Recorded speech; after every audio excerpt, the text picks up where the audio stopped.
이 시간은 취소권 소멸에 대해서 보겠습니다. 먼저 취소권 소멸 원인 중에 추인, 법정 추인 이런 게 있죠. 추인인데 추인의 방법 효과, 취소할 수 있는 법률 행위는 140조에 규정한 이 취소권자죠. 추인할 수 있고 그 후에는 추인 후에는 취소하지 못한다. 144조 추인의 요건, 취소의 원인이 소멸된 후에 해야만 효력이 있다. 제1항 법정 대리인 또는 후견이 추인한 경우 적용되지 아니한다. 여기 이제 후견이란 말이 나오죠. 추인권자의 거죠. 의미 취소할 수 있는 법률 행위의 주인은 취소할 수 있는 법률 행위를 취소하지 않겠다는 취소권자의 의사표시죠. 취소권 포기죠, 이건 거죠. 추인을 해버리면 취소할 수 있는 법률 행위를 더 이상 취소할 수 없고 그 행위는 확정적인 유효가 된다. 추인의 당사자, 추인권자는 원칙적으로 취소권자입니다. 그죠? 추인의 상대방 법률 행위의 상대방이라고 되어 있죠. 법률 행위의 당사자. 수사기관이나 법원에 대해서 고소 취소를 한 것은 추인이 아닙니다.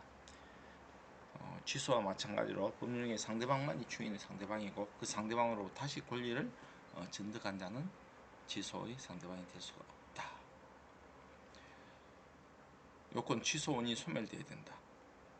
제한 능력자는 능력자로 된 이후에 추인 가능하고 착오나 사기 강박은 그러한 사정에서 벗어난 후에 가능하다. 제한 능력자의 경우에는 본인은 행위 능력자가 된 후에 추인할 수 있죠. 제한 능력자라도 피성년 후견이 아닌 자는 법정 대리인의 동의를 얻어서 추인 가능하다. 법정 대리인 또는 후견인의 경우에 그죠? 후견인의 경우에는 후견 감독인 동의가 필요한 경우에는 감독인의 동의가 필요합니다.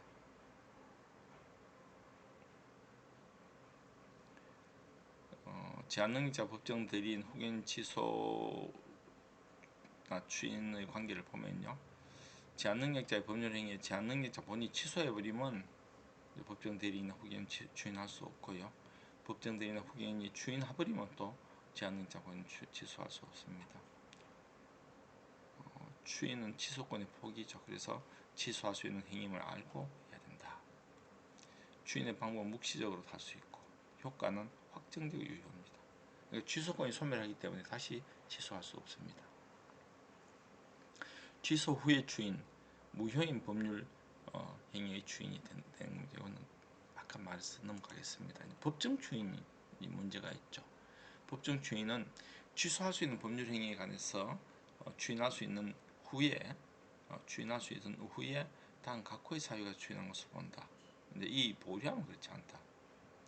전분의 일부 이행 청구, 경계, 담보 제공, 취소할 수 있는 행위로 생긴 권리의 일부 양도, 강제 집행 이런 겁니다.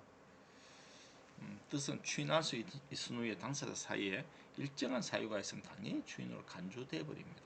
중요한 것은요. 법정 추인은 취소할 수 있는 행위를 알 필요 없이 어떠한 사실이 있으면 당연히 추인의 효과가 나타난다는 것입니다. 당연히 뭐 취소할 수 있는 행위가 대상이 되겠죠. 무효 행위는 원칙적으로 추인할 수 없습니다. 그냥 법정 추인도 역시 할 수 없습니다. 취소 원인의 소멸 후 이유가 없을 것 법정 사유 존재. 다시 말해서 법정 사유 존재하면 되지 취소권 존재를 인식할 필요는 없다. 법정 추인 사유 전분의 일부 이행. 취소권자 상대방이 이행한 경우는 물론이고 상대방이 이행을 수령한 경우도 같다. 요 밑에 이제 일시에 여러 장의 수표를 발행했는데 이 부분에 대해서 이제 이행한 경우는 각각 여러 개의 수표를 따로따로 보라는 겁니다. 법정 추인이 아니냐는 이행 청구, 취소권자가 청구하는 경우만 그렇고요. 상대방으로부터 이행 청구 받은 것은 법정 사유가 될 수 없겠죠. 경계, 이건 뭐 채권자, 채무자 둘 다니 계약이니까 취소권자, 채권자인지 채무자인지 묻지 않습니다. 담보 제공, 취소권자 담보를 제공을 받는 경우 다 되고요. 취소할 수 있는 행위로 취득한 권리 전분의 일부의 양도, 취소할 수 있는 행위로 취득한 권리의 제한물권 설정하는 것도 당연히 포함되겠죠. 채권 양도는 어떻습니까? 채권 양도를 하고 아직 대항 요건을 갖추지 않았다 하더라도 그는 역시 양도해야 된다. 강제 집행. 취소권자가 채권자가 되든 채무자가 되든 마찬가지입니다. 취소권 단기 소멸 3년 10년 꼭 여러분 머리에 넣어두세요. 이거는 취소할 수 있는 것은 추인할 수 있는 날부터 3년 단기 소멸, 법률행위 한 날부터 10년. 가능하면 이제 법률관계를 조기에 확정하기 위한 거죠. 근데 3년 10년이 그 조기는 아닌데 그렇죠. 소멸의 요건 추인할 수 있는 날부터 3년 내에 법률행위를 한 날부터 10년 내에 어느 한쪽 그죠? 어느 한쪽이라도 되면 취소할 수 없습니다. 기간의 법적 성질 제척기간이죠. 원래 행성권이니까 그죠? 제척기간이죠. 제척기간은 직권조사사항입니다. 법원에서 당사자가 주장하지 않다 하더라도 법원이 당연히 조사해서 고려합니다. 이와 반대로 소멸시효는 어떻습니까? 예, 당사자가 항변하지 않으면 의사에 반해서 재판할 수 없습니다. 다만 이건 제척기간 중에 물론 점유보호 청구권 이런 것 같이 반드시 서로 제기해야 될 필요성이 있는 경우는 그건 아니죠. 그죠? 재판 내에서 언제든지 할 수 있습니다.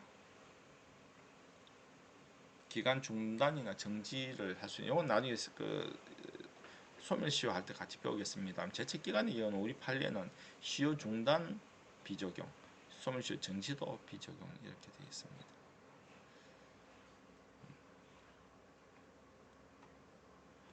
보세요. 그럼 취소권의 제척기간과 부당이득 반환 청구권 행사 기간 여기 좀 재밌는데요. 우리 판례는요. 일단 형성권을 행사하고 난 뒤에 그 후에 생기는 권리는 제척기간과 관계없이요. 그 기간의 소멸시효가 적용된다는 겁니다. 예를 들면 환매권 행사했잖아요. 환매권 행사하면 그 행사한 이후에 예를 들면 환매권 행사 민법상의 어떤 뭐 소유권 이전 등기나 말소 청구권이 있을 수 있죠, 그죠?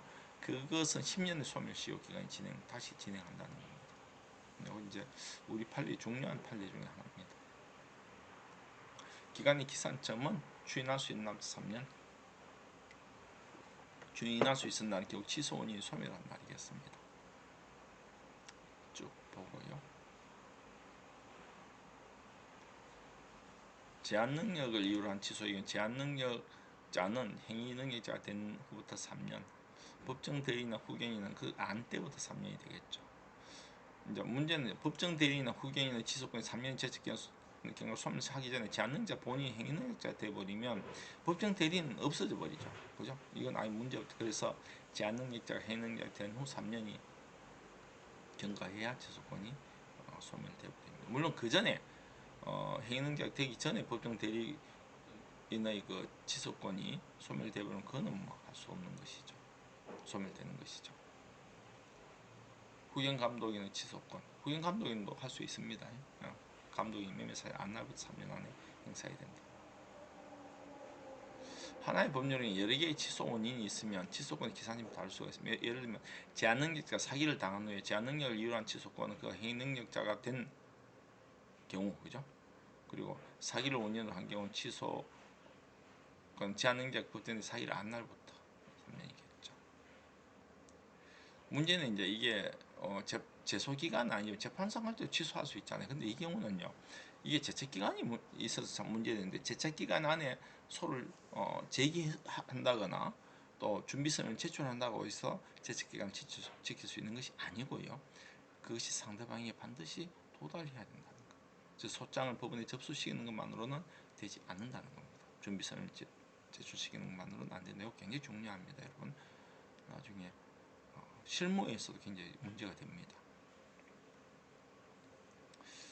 자, 제소 또는 화해 조서에 따른 기판력 취소 기간의 기산점. 국가가 강박을 동원해서 개인 소유 부동산 소유권 이전 등기를 격려받기로 하는 내용은 이제 제소 또는 화해 조서를 만들면 이 화해 조서는 판결하고 똑같은 기판력을 가지거든요.